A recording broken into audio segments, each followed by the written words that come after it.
2000లో 3000 ఎస్ఐపిలో ₹1,00,00,000 అవుతుంది. 40 years is senseless. ఏ asset class ఎంచుకోవాలి? గోల్డ్ అండ్ రియల్ ఎస్టేట్ మనం ప్రమోట్ చేసిన అవసరం లేదు. ప్రతి ఒక్కరి దగ్గర ఉంటుంది. అంటే these are the 3 are the assets by default enter అయిపోతున్నారు. I'm not denying gold wrong చెప్పట్లా, రియల్ ఎస్టేట్ రాంగ్ చెప్పట్లా, గవర్నమెంట్ స్కీమ్స్ రాంగ్ చెప్పట్లా, మ్యూచువల్ ఫండ్ కూడా రైటే. బట్ ఒక డీసెంట్ వెయిటేజ్ ఇవ్వండి. నాకేది సూట్ అవుతుంది? అవసరానికి అక్కడికి రాని ఆస్తి కానే కాదు. మనం అవసరానికి పనికిరాని దాన్ని పెట్టి అది ఆస్తి అనుకుంటున్నాం. పనికొచ్చే దాంట్లో చిన్న అమౌంట్ పడుతుంది. గోల్డ్ లేని వాళ్ళు ఉంటారా? రియల్ ఎస్టేట్ లేని వాళ్ళు ఉంటారా? గవర్నమెంట్ స్కీమ్ కట్టిన వాళ్ళు కూడా ఉండరు. కానీ మ్యూచువల్ ఫండ్స్లో ఇన్వెస్ట్ చేయని వాళ్ళు ఉంటారు. రీజన్ ఏం కావచ్చు? మీరు మిస్ అవుతుంది ఏది? Mutual fund. మ్యూచువల్ ఫండ్లో మీరు ఇన్వెస్ట్ చేస్తే మీకు ఉండే లాస్ ఈజ్ టెంపరీ లాస్. కానీ మీరు వేరే వాటిలో వస్తే కంప్లీట్ లాసే. నా ల్యాండ్ కబ్జా అయితే కంప్లీట్ లాసే. అందరూ ఏమంటారు మార్కెట్ పడితే ఏంటి? మార్కెట్ పడితే ఎకానమీ పడ్డది. ఎకానమీ పడ్డప్పుడు రియల్ ఎస్టేట్కి మీకు బయ్యర్ ఉండడు. మార్కెట్ పడితే రియల్ ఎస్టేట్ డాన్స్ అయ్యదు, అసలు అది పనికిరాదు. సార్ నాకు మ్యూచువల్ ఫండ్స్ అంటే భయం సార్. మా అంకుల్ ఒకతను స్టాక్స్లో పెట్టే పోగొట్టాడు సార్. చాలా డిస్టర్బ్ అయిపోయింది family. That's very risk. You never know the depth. అందుకే through mutual fund wealth creation అవ్వదు. Let us compare. మీరు కొన్నది ఎంత పెరిగింది, ఇది ఎంత పెరిగింది, విషయం తెలిసిపోద్ది కదా. ఇది 5-6 years తర్వాత ఇది 1000 కాస్త 3000 అయింది. మీ 1 crore ప్రాపర్టీ ఎంత అయింది? 2 crore అయిందా? 1.5 అయిందా? ఇది అమ్మాలంటే అంటే బటన్ అది కాదు. అది కదా రైట్ కంపారిజన్. మీకున్న ఓవరాల్ నెట్ వర్త్ లో 20% మ్యూచువల్ ఫండ్ పెట్టి అప్పుడు యూ కామెంట్. నమస్కారం, నేను అభిషేక్ రామప్ప. ఫ్యూచర్ గురించి ఇన్వెస్ట్మెంట్ పెట్టాలి, ఎక్కడ పెట్టాలి?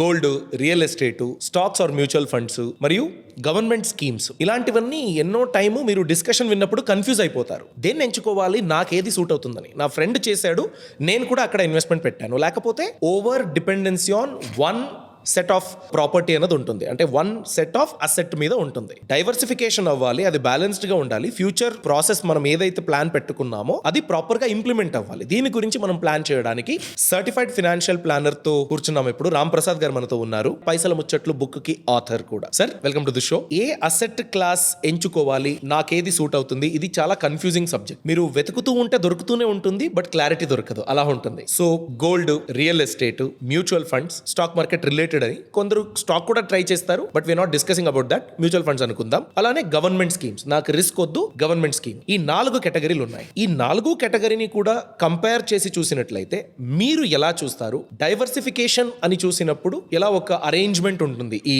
4లో? సార్ టెల్ యూ, ఇప్పుడు మీ టోటల్ ఎక్స్పీరియన్స్ ఎంత sir? Work experience 10-12 years. 12 years. ఒక వ్యక్తికి మ్యారేజ్ అయితే ఎంతో కొంత గోల్డ్ ఉంటుంది కదా. కరెక్ట్. అంటే మనం గోల్డ్ గురించి ఎడ్యుకేషన్ ఇవ్వాల్సిన అక్కర్లా. Okay. మన కల్చర్ కాస్త గోల్డ్ బై డిఫాల్ట్ ఇస్తుంది. ఓకే. మ్యారేజ్ అంటే ప్రైమరీ గోల్డ్ ఈరోజు, రైట్? కరెక్ట్. గోల్డ్ తర్వాత రియల్ ఎస్టేట్. ప్రతి వ్యక్తికి రియల్ ఎస్టేట్ వస్తుంది పేరెంట్స్ నుంచి అన్న ఎంతో కొంత. 90% ఆఫ్ కేసెస్. Correct. లేదా వాళ్ళు అంటే పెళ్లి కావాలంటే ఇల్లు ఉండాలి, అలానే ఇల్లు కొంటారు. పేరెంట్స్ కుంటే వస్తుంది, తాతలు కుంటే వస్తుంది. అంటే రియల్ ఎస్టేట్ కూడా బై డిఫాల్ట్ వాళ్ళు హోల్డ్ చేస్తారు. గోల్డ్ అండ్ రియల్ ఎస్టేట్ మనం ప్రమోట్ చేసిన అవసరం లేదు. ప్రతి ఒక్కరి దగ్గర ఉంటుంది. Okay. Next mutual fund, next అని చెప్పారు గవర్నమెంట్ స్కీమ్స్.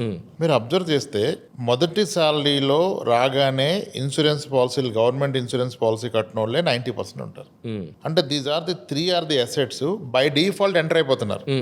మీరు ఇప్పుడు ఇక్కడ మీ ఆఫీస్ లో ఒక 80 members ని పిలిచి ఇంటర్వ్యూ చేస్తే గోల్డ్ లేని వాళ్ళు ఉంటారా? రియల్ ఎస్టేట్ లేని వాళ్ళు ఉంటారా? గవర్నమెంట్ స్కీమ్ కట్టిన వాళ్ళు కూడా ఉండరు. కానీ మ్యూచువల్ ఫండ్స్ లో ఇన్వెస్ట్ చేయని వాళ్ళు ఉంటారు. రీజన్ ఏం కావచ్చు? First thing, culture is telling us gold is must to perform marriage. And parents నుంచి కూడా పాస్ అని అవుతుంది. ఒక వ్యక్తి చనిపోతే ఆ గోల్డ్ ఏం చేస్తారు? ఇంకొకరికి పాస్ అనేది.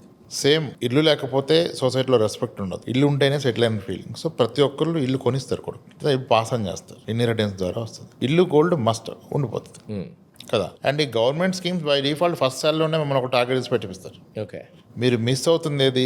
Mutual fund. ఓకే. ఎందుకు మిస్ అవుతున్నారంటే ఏ ప్రోడక్ట్లు అయితే మార్జిన్స్ ఎక్కువ ఉంటే అవే పుష్ చేస్తారు. మీరు ఒక షాప్కి వెళ్తే టాయ్ షాప్కి this is the best toy sir అని చెప్పాడంటే this is the best toy for the seller. Okay. There is more margin. Less margin మీకు డిస్ప్లే అవ్వదు కదా. అండ్ ఒకవేళ అయినా ఆ ఎఫర్ట్స్ పెట్టరు టు కన్విన్స్ యూ. చాలా మంది వచ్చి చెప్తారు నేను 10 yearsగా మ్యూచువల్ ఫండ్ పెడుతున్నాను సార్ అంటాడు, కానీ పెద్దగా వర్కౌట్ లేదు సార్ అంటాడు. ఇన్ఫ్యాక్ట్ ఆయన యూలిప్లో పెట్టాడు. ఓకే. సార్ నాకు మ్యూచువల్ ఫండ్స్ అంటే భయం సార్. మా అంకుల్ ఒకతను స్టాక్స్లో పెట్టే పోగొట్టాడు సార్. చాలా డిస్టర్బ్ అయిపోయింది family. Highest trading is comparing this with mutual fund. Oh okay okay. So నేనేమంటానంటే an individual doing trading or investing in direct stocks is like you were trying to learn swimming in a ocean. That's very risky. You never know the depth. But investing through mutual funds in equity stocks is, it's like you are learning swimming in a swimming pool. How safe it is, how transparent. There is a caution, there is a depth mentioned. అంత difference ఉంది investing in direct equity and investing through mutual fund. ఇప్పుడు మళ్ళీ mutual fund convince చేసి start చేశాక మళ్ళీ ఒకళ్ళు వస్తారు expert. ఆయన ఏమంటారంటే, sir 100 minus age, if you're 30 years age, then 70% మాత్రమే equity mutual fund, 30% debt mutual fund అంటాడు. Okay. Which is a wrong logic. Okay. This person is having 20 tula gold, 2 plots, 1 house. All that is nothing but debt. Okay. కదా.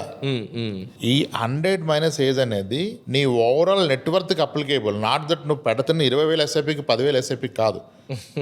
It has a potential to deliver more than 12% return. కానీ మనం very nominal amount పెడుతున్నాం. మళ్ళీ ఇది పెట్టాక ఒక 2 years తర్వాత ఒక డబ్బు అవసరం పడితే, ఒక ఫ్రెండ్కి ఎమర్జెన్సీ పడితే, నీకు అవసరం వస్తే గోల్డ్ అమ్మనిస్తారా? గోల్డ్ అమ్మనెవరు, ఎట్టి బస్సులో అమ్మనెవరు gold. People never allow to sell gold. అడిగే ధైర్యం కూడా చేయలేవు.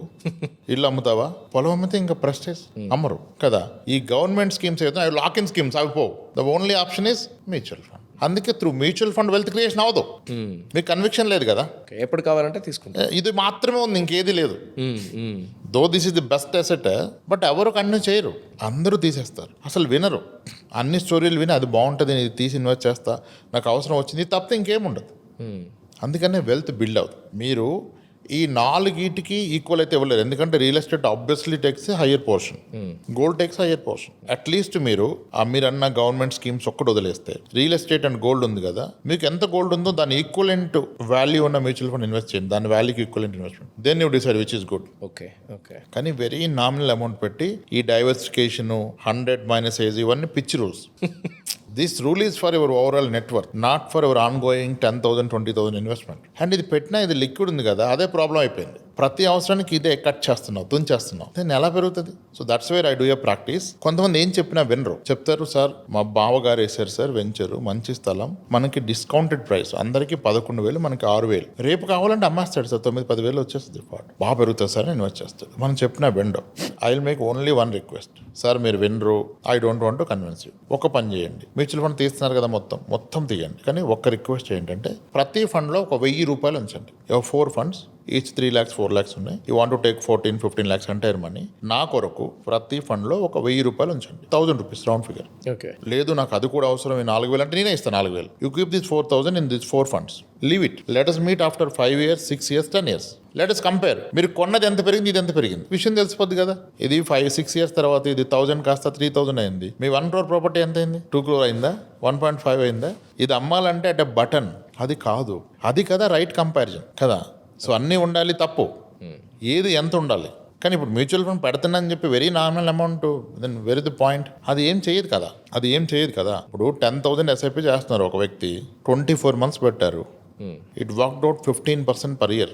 2.4 lakhs పెడితే 15% వర్కౌట్ అయితే డే 1 కాదు, ఎస్ఐపిలో కదా, మేబీ 2.4 కాస్త 2.8 lakhs అయింది. 30,000 ప్రాఫిట్. దాంట్లో ఎక్సైట్మెంట్ ఏం లేదు. ఎస్ఐ 15% వచ్చింది కదా, ఓకే వచ్చింది, కానీ అవసరానికి తీసేస్తున్నా ఓకే అంటాడు.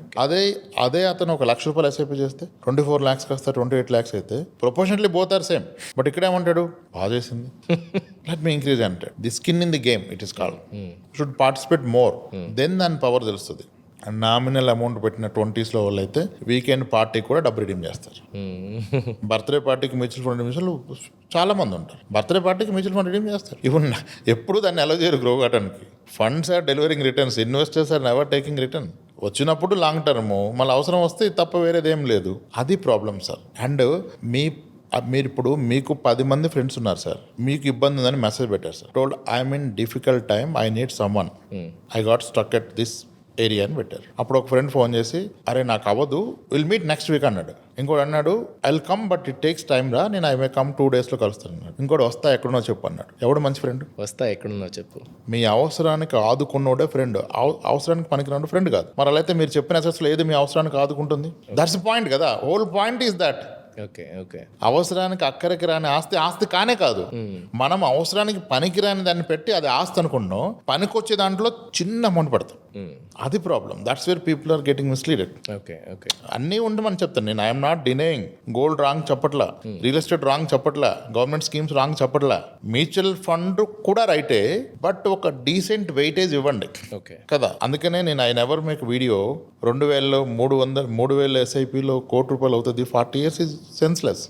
What is value after 30 years, 40 years, 1 crore is what? Inflation is just.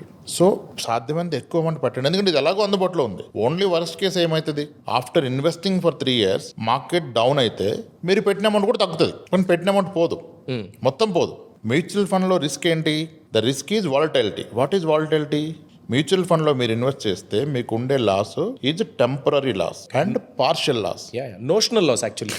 Withdraw చేస్తే తప్ప అది లాస్ అవ్వదు. విత్డ్రా చేయాల్సి వచ్చినా that is partial, you are not losing full amount. Correct. And if you can wait for some period it will come back. కానీ మీరు వేరే వాటిలో వస్తే కంప్లీట్ లాసే. నా ల్యాండ్ కబ్జా అయితే కంప్లీట్ లాసే. ఇంకోటి ఏంటి, అందరికి భయం ఏంటి, మీరు అంటారు మ్యూచువల్ ఫండ్లో అంత అమౌంట్ పెడితే మార్కెట్ కరెక్ట్ అయితే ఏంటి? ఇదే కదా బిగ్గెస్ట్ క్వశ్చన్. సార్ 1 crore పెడితే మార్కెట్ కరెక్ట్ అయితే ఏంటని అడుగుతారు.